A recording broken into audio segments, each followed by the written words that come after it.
kemarin bakso sama somai. Kebetulan ada tukang bakso dan tukang somai sebelahan itu. Jadi kalau kita beli bakso doang nggak enak sama tukang somainya, kalau beli somainya nggak enak sama tukang baksonya. Akhirnya kita sepakat berdua karena kita mengedepankan keadilan. Jadi kita pesan dua-duanya, bakso sama somainya kita pesan. Ya habis makan. Kalau nggak salah saya yang bayarin ya makannya ya. Solo, bertani, Foto bareng Bupati. Difotoin Bupati.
Cinta pelantikannya juga disuruh hari.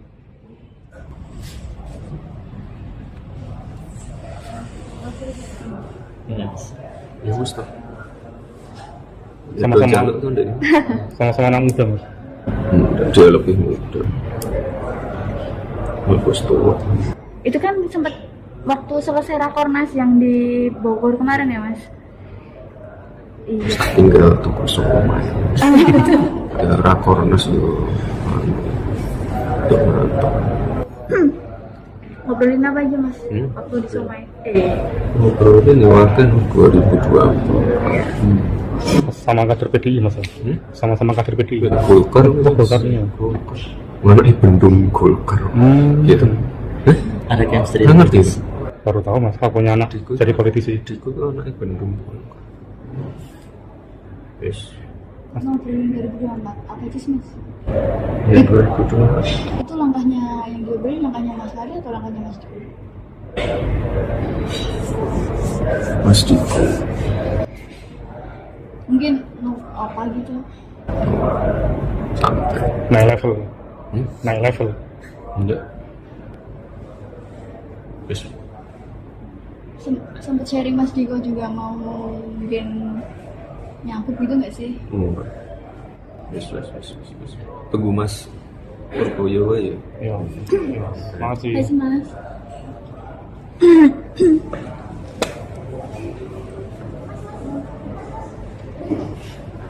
Ya karena karena saya sama Mas Gibran kan sama-sama kepala daerah, sering tukar pikiran, sering diskusi gitu ya. Kalau ada kegiatan-kegiatan bersama dengan teman-teman kepala daerah se-Jawa Tengah, jadinya ya memang kita sudah intens berkomunikasi sih gitu, kita saling tukar pikiran dan lain sebagainya, sehingga ketika kegiatan di Sentul itu 1-2 hari sebelumnya kita juga sempat koordinasi gitu, Mas besok datang nggak gitu kan. Oh iya datang. Nah memang yaudah nanti kita janjian ya di sana gitu, memang sudah direncanakan untuk kita bertemu ketika di Sentul, dan setelah kegiatan ada waktu kosong kita sempat cari makan ya, kita berdiskusi gitu.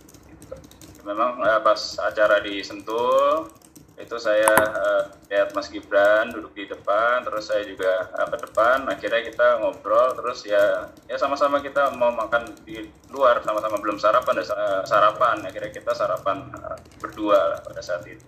Kemarin bakso sama somai, kebetulan ada tukang bakso dan tukang somai sebelahan itu, jadi kalau kita beli bakso doang nggak enak sama tukang somainya, kalau beli somainya nggak enak sama tukang baksonya. Akhirnya kita sepakat berdua, karena kita mengedepankan keadilan, jadi kita pesan dua-duanya, bakso sama somainya kita pesan. Ya habis makan, kalau nggak salah saya yang bayarin ya makannya ya, sebenarnya nggak ada rebutan lah. Nggak enak saya kalau sampai Mas Gibran yang bayar, soalnya saya pikan nih kalau ternyata memang Mas Gibran yang bayar, nanti saya ganti dulu uangnya untuk bakso sama somai. Pada pertemuan kepala daerah di Jawa Tengah gitu ya, setelah acara tuh biasanya kalau jam makan siang gitu atau jam makan malam ya, habis itu kita pergi makan siang atau makan malam bareng, terus kita ngobrol diskusi, terus saya juga cerita perkembangan di Kendal, dia juga cerita program-programnya gitu. Jadi emang sering diskusi aja sih, saling tukar pikiran aja. Politik secara umum pasti ya, namanya kita juga politisi kan, pasti kita juga bicara lah terkait dengan politik yang lagi berkembang, karena tahun 2023 ini juga sudah mulai tahun politik ya, kita diskusi biasa aja lah, layaknya politisi lagi duduk bareng gitu, tapi kita nggak pernah bicara yang terlalu spesifik detail lah gitu, tapi kita secara umum aja sih pandangan-pandangan kita berdua lah terkait dengan urusan ini di tahun politik ini. Ya kita sama-sama memahami dan mengetahui dengan situasi kemarin adanya pandemi COVID-19, terus juga sekarang ada ketidakpastian ekonomi global, sehingga memang ya kita sama-sama berpikir bagaimana program-program itu yang kita siapkan untuk kabupaten kota kita masing-masing yang benar-benar tepat sasaran, yang benar-benar bisa memberikan dampak yang baik, dan juga bagaimana bisa melakukan akselerasi gitu loh. Jadi memang perlu pemikiran yang visioner untuk bisa benar-benar memberikan suatu terobosan ataupun inovasi terkait dengan program-program kita masing-masing di daerah kita. Sama-sama muda, terus juga kebetulan kita berdua diberikan kesempatan untuk bisa sekolah di luar negeri juga gitu kan. Jadi mungkin pemikirannya ya mirip-mirip lah gitu, cara berpikir bagaimana kita bisa mengembangkan daerah kita masing-masing. SMA kelas 3 saya di Amerika, di Florida, setelah itu melanjutkan S1 saya di Oklahoma, University of Tulsa. Saya ambil jurusan Petroleum Engineering, teknik perminyakan. Kalau saya itu dari usia 14 tahun, memang saya udah memiliki passion, keinginan untuk kedepannya saya masuk ke dalam dunia politik, untuk memberikan pengabdian saya kepada negara, bangsa dan negara melalui dunia politik gitu. Jadi memang keinginan itu udah tumbuh sejak saya usia 14 tahun.